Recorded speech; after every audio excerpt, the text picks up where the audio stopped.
Bonjour, nous sommes en 2017 dans une série de petites vidéos consacrées à certains points en sciences, dans toutes les sciences.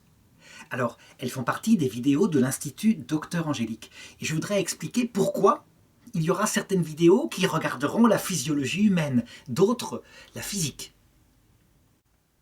La raison en est la nécessité de retrouver en philosophie le réalisme. Ce réalisme qui, en science, n'a pas été perdu.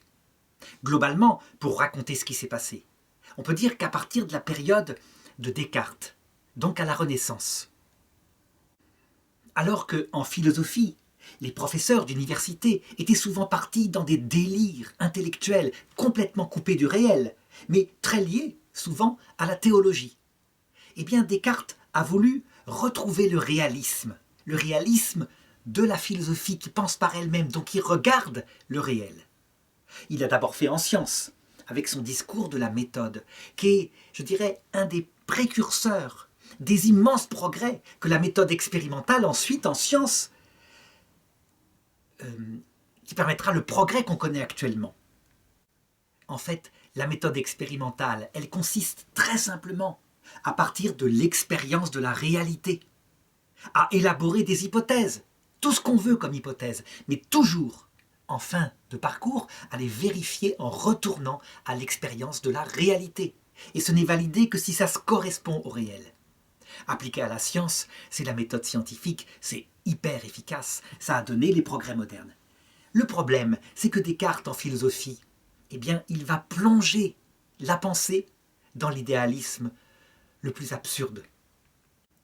Il suffit de regarder les méditations de Descartes qu'on étudie parfois en terminale. Donc à quel point elles sont un mécanisme absurde. En effet, pour arriver à démontrer que la réalité existe, donc par exemple très concrètement cette télécommande, eh bien Descartes, pour être sûr que son raisonnement n'est pas dans l'erreur, va passer par un cheminement alambiqué.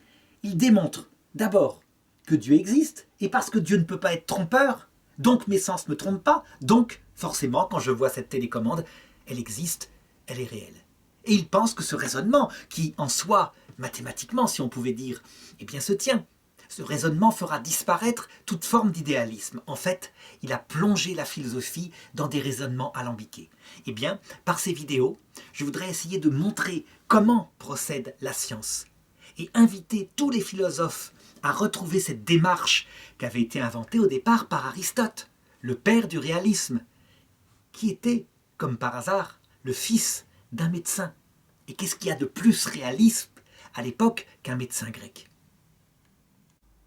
Un médecin grec, il croit qu'il y a des causes naturelles aux maladies. Il observe quoi par exemple? Les excréments, le vomi, le pipi.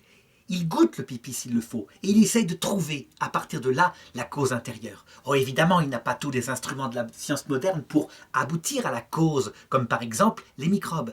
Mais cette méthode est bonne, a priori. Eh bien, c'est ça qu'il faut retrouver en philosophie et c'est ce qu'on appelle la philosophie réaliste. Donc, à travers des séries d'exemples comme ça, je montrerai comment fonctionne très simplement la science, puissent les philosophes imiter ces méthodes.